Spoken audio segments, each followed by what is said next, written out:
नमस्कार, मैं मुकेश कुमार।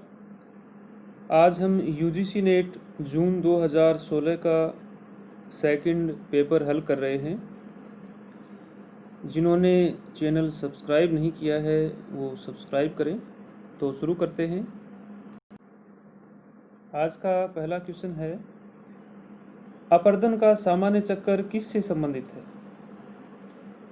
बिल्कुल आसान सा क्वेश्चन है और कई बार ये क्वेश्चन आ चुका है। तो देखिए, इसमें हिमनदीय अपर्दन, नदी अपर्दन, समुद्री अपर्दन और पवन अपर्दन। तो बिल्कुल आसान है ये। नदी अपर्दन या सरिता अपर्दन भी लिखा आता है, उसे ही सामान्य अपर्दन चक्र कहते हैं। डेविस और पेंक महोदय इससे संबंधित हैं। डेविस और पेंक की जो संकल्पनाएं हैं उससे संबंधित एक क्वेश्चन लगभग आ ही जाता है। आगे चलते हैं। दूसरा क्वेश्चन, अपवाह प्रतिरूप जो इसके प्रवाहित होने की मूल संरचना द्वारा नियंत्रित नहीं होती है उसे क्या कहते हैं? देखिए, ये क्वेश्चन भी रिपीट 2014 में भी ये क्वेश्चन आ चुका है। प्रवाहित होने की मूल संरचना द्वारा नियंत्रित नहीं होती है। क्वेश्चन को आपको ध्यान से पढ़ना है। इसमें देखिए, क्रमवर्ती, अनुवर्ती, पुनः क्रमवर्ती और अक्रमवर्ती। तो मूल संरचना का कोई योगदान ही नहीं होगा। धाराएं बेतरतीब ढंग से कहीं भी किसी भी तरफ से प्रवाहित होती हैं तो उसे अक्रमवर्ती कहते हैं। और जो ढाल का अनुसरण करती है वो अनुवर्ती होती है। पुनः क्रमवर्ती, क्रमवर्ती, इसमें संरचना का योगदान होता है। तो इसमें सही आंसर होगा अक्रमवर्ती। आगे चलते हैं। अगला क्वेश्चन, श्वास पद का अर्थ है। देखिए, श्वास, फेनिल, ब्रेकर, ये जो शब्द हैं ये समुद्री सागरीय धाराओं से संबंधित हैं। इसमें 4 ऑप्शन दिया है। तो इसमें जब समुद्री धाराएं तट के पास पहुंचती हैं और आगे की ओर बढ़ती हैं, धारा है वो टूटकर आगे की ओर बढ़ती है, तो उसे श्वास कहते हैं। मान लीजिए ये कोई तट है और यह समुद्र का तल है। तो यहाँ से कोई धाराएं आगे की ओर बढ़ती हुई यहाँ टूट जाती हैं। यहाँ टूट गई और टूटने के बाद वो आगे की ओर बढ़ती है इस प्रकार, तो उसे श्वास कहते हैं। तो इसमें सही आंसर होगा, तरंग रोध के पश्चात समुद्री तट पर समुद्री जल का अग्रवर्ती संचलन। तीसरा आंसर होगा। अगला क्वेश्चन, निम्नलिखित में से कौन सी हिमजलीय निक्षेप से बनी भू आकृति नहीं है? हिमानी द्वारा निक्षेपण क्रिया से कौन सी आकृति नहीं बनी है? इसमें देखिए, ड्रमलिन है वो अंडों की उल्टी टोकरी जैसी आकृति निक्षेप से बनती है। एस्कर है, इसे मृदु कटक भी कहते हैं, वो भी निक्षेप से बनते हैं। हॉर्न है वो अपर्दन से, हिमानी के शीर्ष अपर्दन से इस प्रकार की आकृति है चारों तरफ से। और केम, ये भी एक छोटी सी पहाड़ी या टीला होता है निक्षेप से बना। तो निक्षेप से बनी आकृति नहीं है, वो हॉर्न है। तीसरा आंसर होगा इसमें। आगे चलते हैं। किसी भृगु के क्लिफ, भृगु का मतलब क्लिफ होता है, आधार में सतही प्रक्षालन द्वारा जमा असंपीड़ित चट्टान सामग्री को क्या कहते हैं? सतही प्रक्षालन का मतलब, ये देखिए, ये क्लिफ होता है, ये क्लिफ की आकृति है और ये यहाँ पर समुद्री जल समझो आप, और ये है क्लिफ भृगु। और यहाँ लगातार लहरें इस तरफ बढ़ रही हैं और अपने साथ कंकड़, पत्थर, बजरी, ग्रेवल है, चट्टान का चूर्ण है, बालू रेत है, उसको जमा करती है। इस प्रकार यहाँ जमा होती जाती है। इस एरिया में थोड़ा सा जो भाग होता है, तो इसे क्या कहते हैं? तो इसे कहते हैं मिश्रोढक, क्योंकि कई प्रकार के कंकड़ पत्थर होते हैं, बजरी होती है, मिश्रित होते हैं, इसे मिश्रोढक कहते हैं। दूसरा आंसर होगा इसमें। अगला क्वेश्चन देखते हैं। निम्नलिखित में से कौन वायुमंडलीय ऊर्जा का स्रोत है? इसमें देखिए, बादलों से नीचे की ओर अवरक्त विकिरण उत्सर्जित होता है, ये भी नहीं होता है। दृष्टव्य विकिरण, दृश्य विकिरण अंतरिक्ष में ऊपर की ओर बिखरा हुआ है, ये भी नहीं है इसमें। गुप्त ऊष्मा स्रावित होती है, और पृथ्वी का वायुमंडल का अल्बिडो। तो इसमें ज़्यादा सही आंसर होगा गुप्त ऊष्मा स्रावित होती है, तीसरा आंसर होगा इसमें। क्योंकि सोलर रेडिएशन से जब सागरीय जल गर्म होकर भाप बनकर ऊपर उठता है तो भाप वो गर्म होती है, और जैसे ही ऊंचाई पर जहाँ बादल होते हैं वो जलवाष्प ठंडी होती है, तो जो गर्म जलवाष्प है उसकी ऊष्मा, उसको कहते हैं ठंडी होती है, गुप्त ऊष्मा, जो वास्तव में वैसे दिखाई नहीं देती, और उससे वायुमंडल को ऊर्जा मिलती है। बाकी चार ऑप्शन में यही सर्वाधिक सही है इसमें। अगला क्वेश्चन, बन रहे बादल में विद्युत के निर्माण में निम्नलिखित में से कौन सी प्रक्रिया महत्वपूर्ण है? जब बादल बनते हैं और जब हमें लाइटनिंग दिखती है, उसमें क्लाउड्स में लाइटनिंग दिखती है, विद्युत तड़ित विद्युत प्रकाश चमकता हुआ दिखाई देता है, उससे संबंधित क्वेश्चन है। पहला है, सौर पराभौतिक किरणों का अवशोषण, लघु चूक दर, तीव्र उद्र वायु धारा और भारी वर्षा। देखिए, वर्षा का कोई योगदान नहीं है, ये भी नहीं है, ये भी नहीं है। तो ऊपर उठने वाली जो वायु धारा है, ठंडी या गर्म वायु धारा, हमेशा गर्म वायु धारा ही ऊपर उठती है, और उसी से एक लाइटनिंग की स्थिति उत्पन्न होती है। ऊपर तीव्र उद्र, वर्टिकल जो एयर पुंज होता है। तो तीसरा आंसर होगा इसमें। आगे चलते हैं। कुछ स्टूडेंटों ने कहा है कि इंग्लिश जो अंग्रेजी के शब्द हैं या इंग्लिश जो वर्जन है उसे भी बताया करो। तो देखिए, आप अंग्रेजी के क्वेश्चन हैं वो आप देख लीजिए। हिंदी में मैंने पहले बता दिया था, क्योंकि ज़्यादातर स्टूडेंट हैं हमारे आसपास की एरिया में वो हिंदी के हैं, हिंदी माध्यम के हैं। तो आप देख लीजिए, और वीडियो को रोककर स्टॉप करके आप देख सकते हैं। ये देखिए, श्वास और नोट ग्लेशियो फ्लूअल डिपोजिशनल फीचर्स, ये पूछा गया था, और ये आगे देख लीजिए आप, ये हो गए। आगे चलते हैं हम। ये देखिए, क्वेश्चन नंबर 8 का है, कारण कथन से संबंधित है। इसके बाद जो जलवायु प्रदेश हैं उनमें सी जलवायु, प्रेसिपिटेशन, कोल्ड सीजन, सर्दियों में जो बरसात होती है वो सी एस भूमध्य सागरीय जलवायु। हिंदी वर्जन हम देखते हैं स्लो। वीडियो को आप स्टॉप करके देख सकते हैं, पढ़ सकते हैं। चलिए, 8वां क्वेश्चन, कारण और कथन दिया है। कथन क्या है? जब सूर्य ताप सब जगह समान रूप से पड़ता है तब भू सतह जल भाग की तुलना में ज़्यादा तेजी से गर्म हो जाता है। बिल्कुल ठीक बात है। कारण क्या है? धरती अपारदर्शी है जबकि जल सौर विकिरण के लिए पारदर्शी है। बिल्कुल ठीक बात है, दोनों सही है। क्योंकि जल पारदर्शी है तो सौर विकिरण गहराई तक प्रवेश करेगा और जल देर से गर्म होगा, जबकि धरातलीय भाग है वो जल्दी ही गर्म हो जाता है। सही है, और व्याख्या है दोनों की। अगला क्वेश्चन, निम्न में से कौन सी सी टाइप जलवायु के अंतर्गत शीत ऋतु के दौरान सबसे ज्यादा वर्षा होती है? तो भूमध्य सागरीय जलवायु, CS। और भूमध्य सागरीय जलवायु की यही प्रमुख विशेषता है कि वहाँ गर्मियाँ हैं वो शुष्क होती हैं और विंटर, सर्दियों में बरसात होती है। रसदार जो फल हैं, साइट्रिक रसदार जो फल हैं, जैसे नींबू प्रजाति के, मौसम्बी है, अंगूर हैं, ऑरेंज हैं, ऐसे फल वहाँ ज़्यादा होते हैं। जैतून है। तो इटली, फ्रांस का जो तटीय भाग है, अल्जीरिया का तटीय भाग है, वो जो एरिया है आसपास का वो भूमध्य सागरीय प्रदेश में आता है।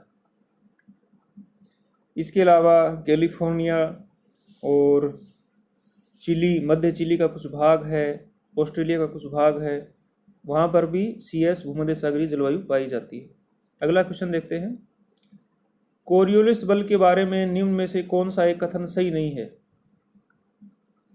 यह पृथ्वी के आवर्तन का प्रभाव है, यह ध्रुवीय क्षेत्र के ऊपर अधिकतम होता है, यह प्रत्यक्ष रूप से घर्षण बल से संबंधित है, यह वायु गति के समानुपातिक है।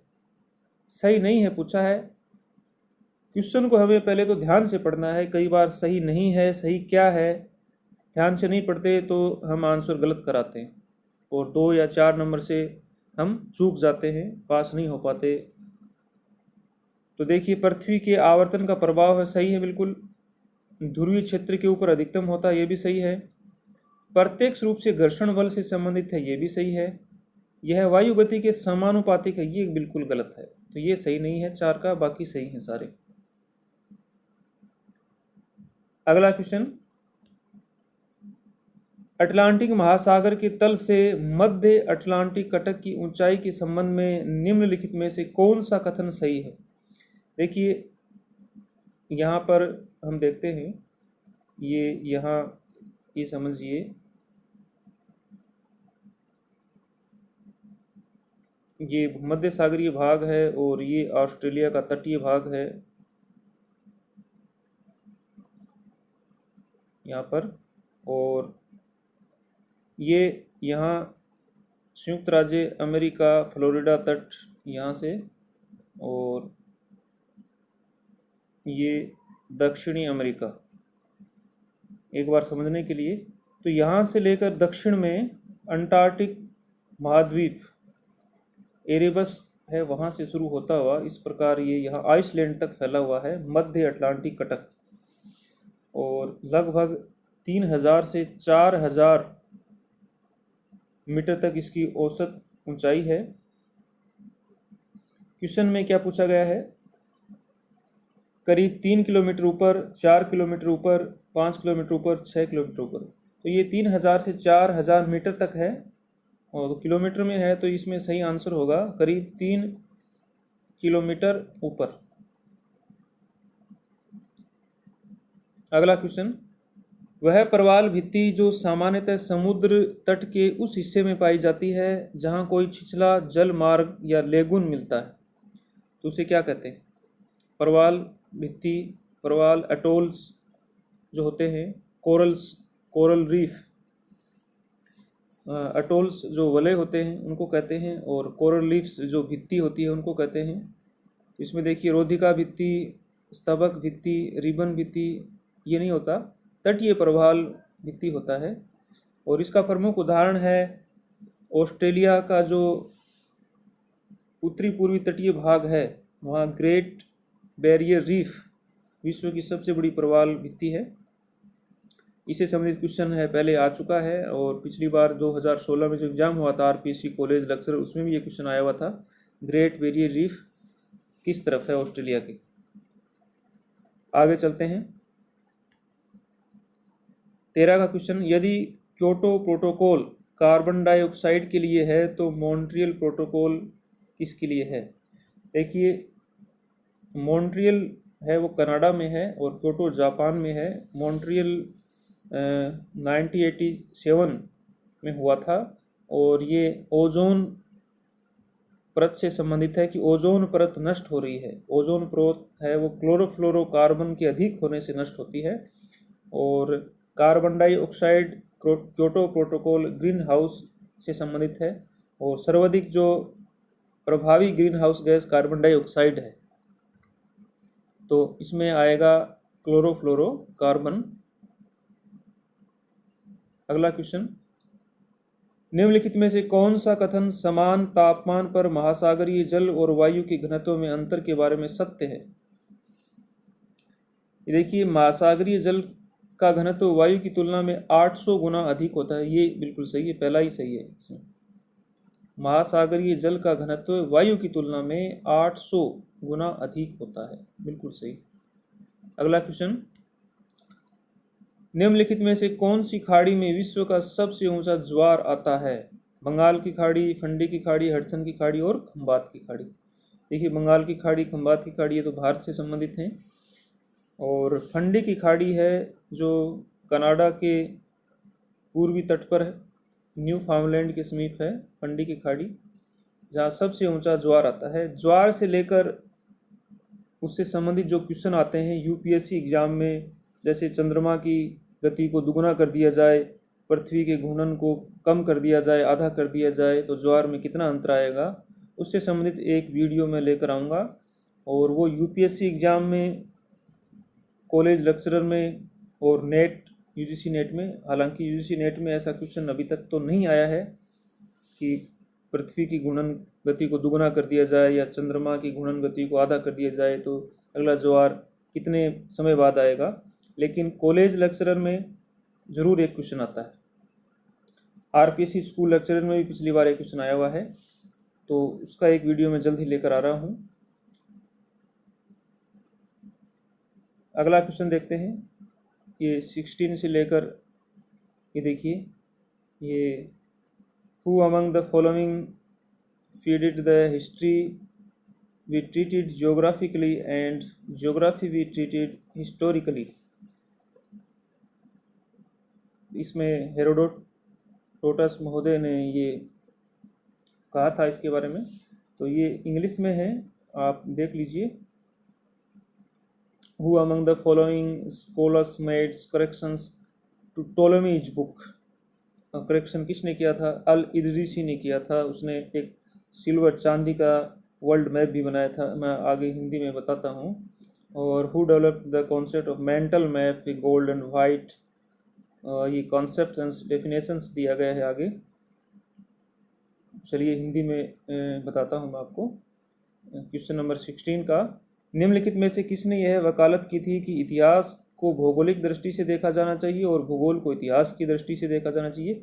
5 या 6 बार ये क्वेश्चन रिपीट हो चुका है यूजीसी नेट में, और आरपीएससी कॉलेज लेक्चरर में भी आया हुआ है, पहले स्कूल लेक्चरर में भी आ चुका है ये।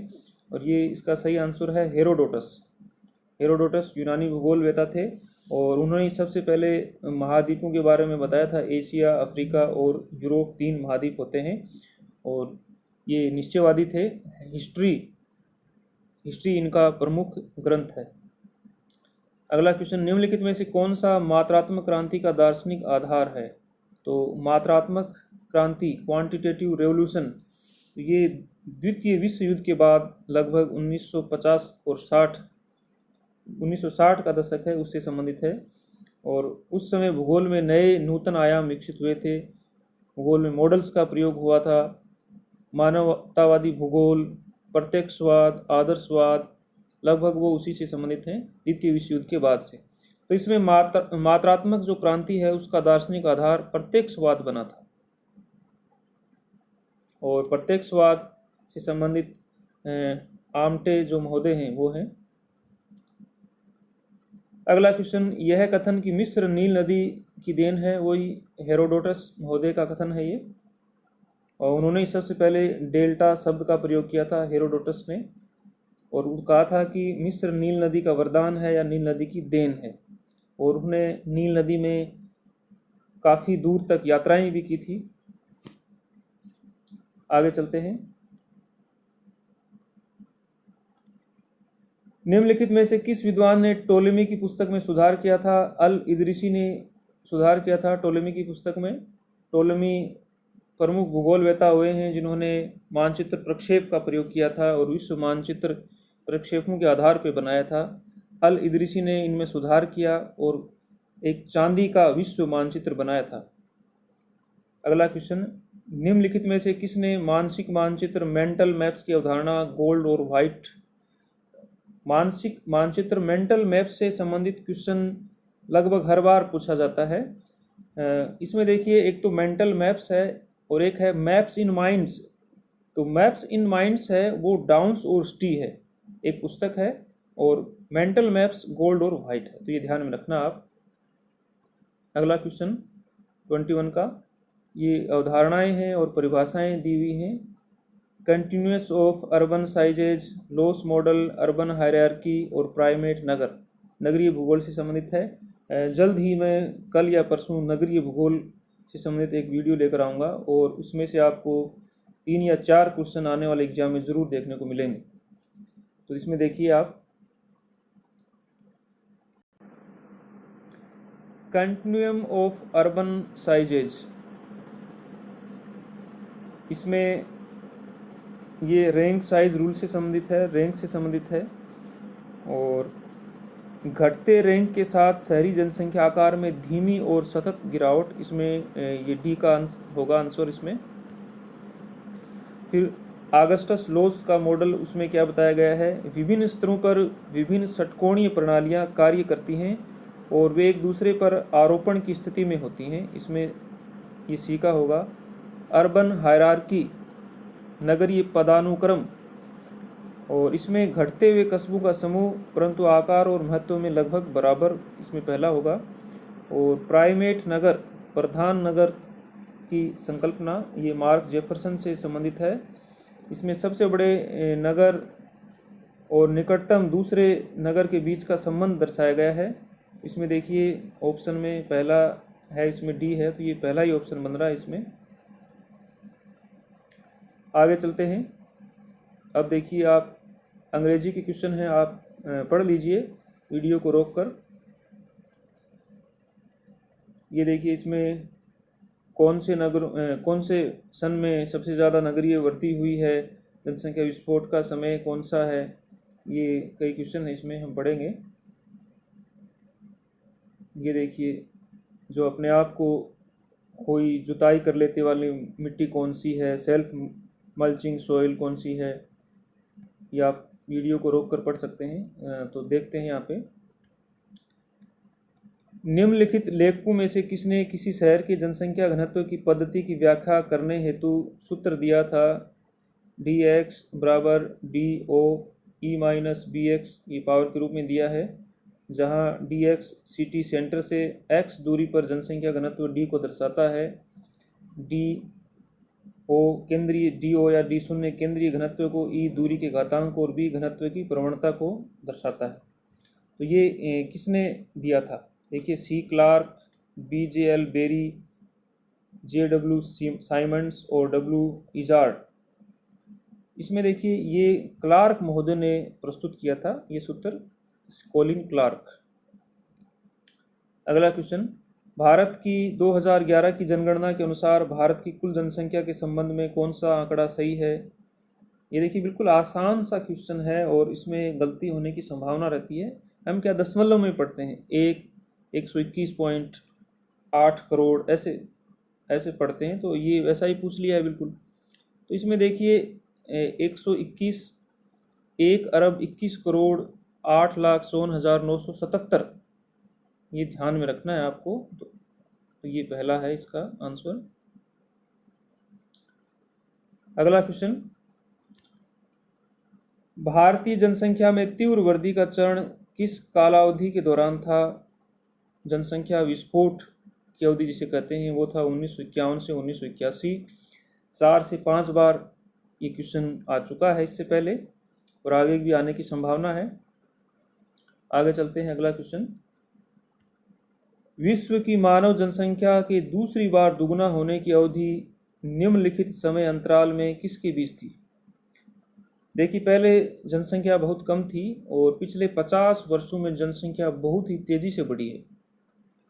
तो वो समय था 1850 से 1930,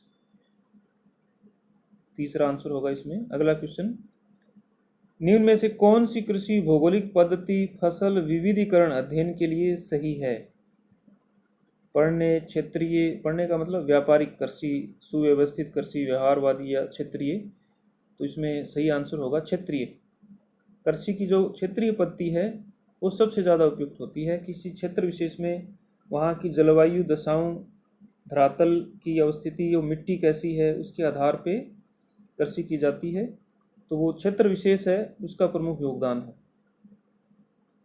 अगला क्वेश्चन, निम्न में से कौन सी मिट्टी स्वयं को घास पात से ढकने वाली मिट्टी कहते हैं।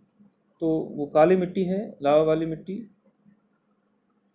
अगला क्वेश्चन, किसने दो प्रतिस्पर्धी फर्मों के बाजार क्षेत्र के बीच रैखिक बाजार मूल्य सीमा की अवधारणा दी थी? दो प्रतिस्पर्धी जिसमें कंपटीशन है और वहाँ रैखिक बाजार मूल्य की सीमा की अवधारणा किसने प्रस्तुत की थी? तो ये प्लांडर महोदय ने प्रस्तुत की थी, टी प्लांडर। अगला क्वेश्चन, निम्न में से कौन सा कारक सरकार के लिए परिवहन नीतियों पर ध्यान देने का कारण नहीं है? कि सरकार परिवहन नीतियों पर ध्यान ही नहीं दे। तो चार हैं जिनमें से तीन कारण हैं, एक कौन सा नहीं है वो हमें ढूंढना है। सामाजिक कारण, आर्थिक कारण, सांस्कृतिक और राजनीतिक। इसमें सबसे उपयुक्त है सांस्कृतिक कारण। तो सांस्कृतिक जो कारण हैं वो लोगों के आपस में रहने से, संबंध के मेल मिलाप से उत्पन्न होते हैं। इसमें परिवहन का कोई विशेष योगदान इतना नहीं माना जाता, परिवहन नीतियों पर ध्यान नहीं देती। हालांकि परिवहन भी महत्वपूर्ण होता है। एक स्टेट से दूसरे स्टेट में लोग जाते हैं, माइग्रेट करते हैं, तो उनकी संस्कृतियों का आदान प्रदान होता है। लेकिन जो चार ऑप्शन हैं, सामाजिक, आर्थिक और राजनीतिक, उनमें ये तीन हैं और सांस्कृतिक नहीं है। 30 का क्वेश्चन है, 30 का, निम्न उद्योगों में से कौन सा भारी इंजीनियरिंग उद्योग कहलाता है? हैवी इलेक्ट्रिकल्स, शीशा, हैवी मशीनरी और लो इस्पात। तो ये हैवी मशीनरी निर्माण है, बिल्कुल आसान है, वो भारी इंजीनियरिंग उद्योग होता है। आगे चलते हैं। ये देखिए इंग्लिश के क्वेश्चन हैं और आप इसको ध्यान से देखिएगा। रिमलैंड थ्योरी किसने प्रस्तुत की थी? तो रिमलैंड थ्योरी स्पाइकमैन ने, ये ग्रिफिथ टेलर ने कितनी मानव प्रजातियां बताई? हालांकि उन्होंने 7 बताई थी, इसमें ऑप्शन नहीं है। तो इसमें यूजीसी नेट ने मैंने देखा था आंसर, तो इसमें 5 माना उन्होंने। चलते हैं आगे, हिंदी का जो क्वेश्चंस हैं उसको पढ़ेंगे, ये आप देख लीजिएगा। रेड इंडियन से अमेरिका से संबंधित है, जो मंगोल प्रजाति हैं। और आगे चलते हैं हिंदी में। वीडियो को रोककर आप अंग्रेजी के भी देख सकते हैं। सबसे ज़्यादा भारतीय मिल्क उत्पादक राज्य है उत्तर प्रदेश है।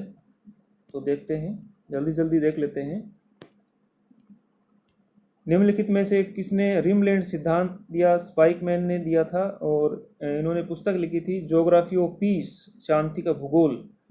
उसमें उन्होंने परिधीय या घेरा सिद्धांत है वो प्रस्तुत किया था, जबकि हार्टलैंड थ्योरी है वो मैकाइंडर ने प्रस्तुत की थी। अगला क्वेश्चन, ग्रिफिथ टेलर द्वारा कितनी प्रमुख मानव प्रजातियों की पहचान की गई? 5 प्रजातियां उन्होंने मानी थी। नेग्रिटो, निग्रो, ऑस्ट्रेलाइड, इस प्रकार ये मेडिटेरेनियन 5 प्रमुख प्रजातियां बताई थी। वैसे मोटे तौर पर 3 प्रजातियां ही प्रमुख मानी गई हैं। इसमें काकेसाइड, मंगोलाइड और निग्रोइड। आगे देखते हैं अगला क्वेश्चन 33 का, निम्न में से किस वर्ष में मैकाइंडर ने अफ्रीका सहित विश्व द्वीप का पुनः निर्धारण किया था? तो उसमें कुछ चेंज किया था मैकाइंडर महोदय ने। 1914 में उन्होंने हार्टलैंड शब्द का प्रयोग किया था और 1904 में एक शोध पत्र प्रकाशित किया था। तो उसके बाद हार्टलैंड जो नाम दिया 1914 में दिया था, डेमोक्रेटिक आइडियल्स एंड रियलिटी पुस्तक में। उसके बाद विश्व द्वीप का पुनः निर्धारण किया था उन्होंने। लीना नदी का कुछ पार्ट्स है वो शामिल किया था और कुछ एरिया यूरोप का थोड़ा सा पार्ट्स और उत्तरी अटलांटिक तटीय भाग, इसमें कुछ थोड़ा बहुत चेंजेस किया था। तो वो कब किया था इन्होंने? तो इसमें इन्होंने 1925 में वो किया था, ये ध्यान में रखना है हमें। सॉरी 1925 में नहीं किया था, 1919 में कर दिया था इसमें। तो इसमें तीसरा आंसर होगा 1919 में। 34 का देखते हैं, रेड इंडियंस अथवा अमेरिकन इंडियंस किस प्रजाति के हैं? तो ये मंगोल प्रजाति के हैं रेड इंडियंस। देखिए रेड इंडियंस नाम क्यों पड़ा इनका मैं बता देता हूँ। कोलंबस ने जब यात्रा की थी भारत की खोज के लिए, इंडिया की खोज के लिए, तो वो अटलांटिक महासागर को पार करते हुए उत्तरी अमेरिका के जो पूर्वी तट है, अटलांटिक तट है, वहाँ पहुँचे और वहाँ की जनजातियों को देखा उनकी जो स्किन थी वो कुछ लाल रंग लिए थी, इसलिए उन्होंने रेड इंडियंस कहा, क्योंकि वो इंडिया की खोज करने गए थे, इसलिए उनका नाम रेड इंडियंस पड़ा। वो मंगोल प्रजाति से संबंधित थे। बाद में वास्को डी गामा 1492 में भारत के कालीकट बंदरगाह पर पहुंचा था। आगे चलते हैं। निम्न में से कौन सा पद शहरों और नगरों में शुद्ध जनसंख्या वृद्धि की ओर इंगित करता है? तो शुद्ध जनसंख्या वृद्धि की ओर इंगित करने वाला देखिए इसमें दिया है शहरी विकास, शहरीकरण, जनसंख्या वृद्धि और शहरी क्षेत्र। तो इसमें शहरी विकास ये सबसे उपयुक्त है इसमें आंसर। 36 का देखिए, निम्न में से कौन सी प्रक्रिया आयोजना से संबंधित नहीं है? अवधारणा, प्रकटीकरण, विकास या तैयारी। तो इसमें आयोजना से संबंधित नहीं है, तो अवधारणा भी सही है, तैयारी भी है, प्रकटीकरण, ये विकास नहीं होगा इसमें। अगला क्वेश्चन, निम्न में से कौन क्षेत्रीय विज्ञान के पिता के रूप में जाने जाते हैं? क्षेत्रीय विज्ञान के पिता, इसमें देखिए Lewis Lefebvre, Harvey S Flower, John M Cumberland और वाल्टर इजार्ड। तो इजार्ड महोदय हैं, वाल्टर इजार्ड, इनको क्षेत्रीय विज्ञान का पिता कहा जाता है। 38 का क्वेश्चन देखते हैं। निम्न में से किस विद्वान का यह मानना है कि प्रत्येक सुविचारित कार्य सबसे पहले दिमाग में चिंतन से शुरू होना चाहिए, यह वास्तविक रूप ले सके, इसके पूर्व से चिंतन प्रक्रिया में शामिल कर उसका अभ्यास भी करना चाहिए। तो एक कोटेशन दी है और पूछा गया है, थोड़ा सा ऐसा कठिन रहता है, और इसका सही आंसर यूजीसी नेट में जो आंसर आया था फाइनल, उसमें बेंटेन मैके 4 का आंसर है इसका। अगला क्वेश्चन, विकास में पिछड़े अथवा अपूर्ण क्षेत्रों की पहचान हेतु जो सर्वेक्षण कराया जाता है उसे क्या कहते हैं? तो उसे नैदानिक सर्वेक्षण कहते हैं, निदान, उसका उपचार करना। अगला क्वेश्चन, भारत का सर्वाधिक दूध उत्पादक राज्य, ये पहले हमने बता दिया था, उत्तर प्रदेश है सबसे ज़्यादा, क्योंकि मवेशी जो पालतू पशु हैं, गाय और भैंसें हैं, वो उत्तर प्रदेश में ही हैं। आगे चलते हैं, ये अंग्रेजी के क्वेश्चन हैं, आप देख लीजिए। ये कारण कथन से संबंधित है, जल विद्युत से संबंधित है, ये स्केल जो पैमाना है उससे संबंधित है, आरएफ दिया है। 41 का क्वेश्चन, निम्नलिखित में से कौन सा राज्य समूह भारत का लगभग 90% वार्षिक कोयला उत्पादित करता है?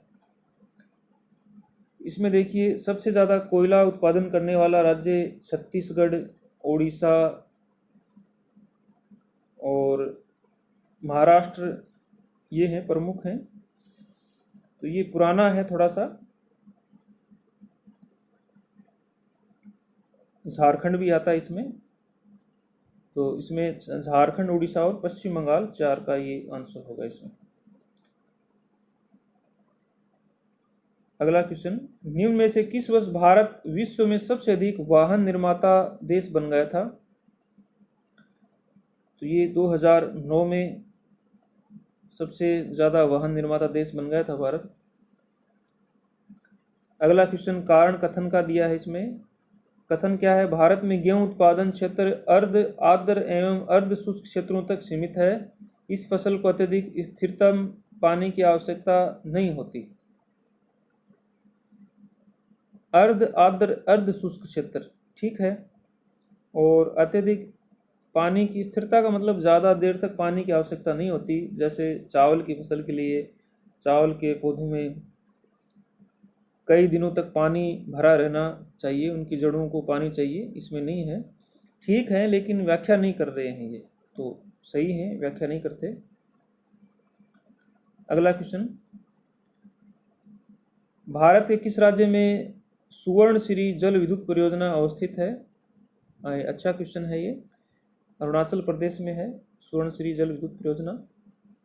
अगला क्वेश्चन, निम्नलिखित में से कौन सा जीआईएस सॉफ्टवेयर नहीं है? ऑटोकैड, अर्डास, मैप इन्फो और आर्क व्यू। तो ऑटोकैड का एक ये भूमि सर्वेक्षण और सड़क कि उसकी डीप ऊंचाई नीचाई को मापने का एक छोटा सा ऑटोकैड का एक कोर्स भी होता है, तो वो जीआईएस से संबंधित नहीं होता, इससे जीआईएस का कोई योगदान नहीं होता, ये इंस्ट्रूमेंट होते हैं इनमें, ऑटोकैड में। अगला क्वेश्चन, सूची 1 और सूची 2 को मिलान करना है। ये आरएफ दिया है, प्रदर्शक भिन्न और मापन का स्तर। तो इसमें देखिए 1:2,50,000, 1:50,00,000, 1:25,000 और 1:4,000 आगे दिया है ग्रामीण, वृत्त, मध्यम और लघु। तो इसमें देखिए उल्टा होता है, जितनी ज़्यादा संख्या वो उतना ही लघु मापक कहलाता है। तो इसमें सबसे बड़ी संख्या है 50 लाख, इसमें देखिए 5 लाख है, सॉरी, हाँ 5 लाख कितना है, हाँ ये देखिए यहाँ पर दिया है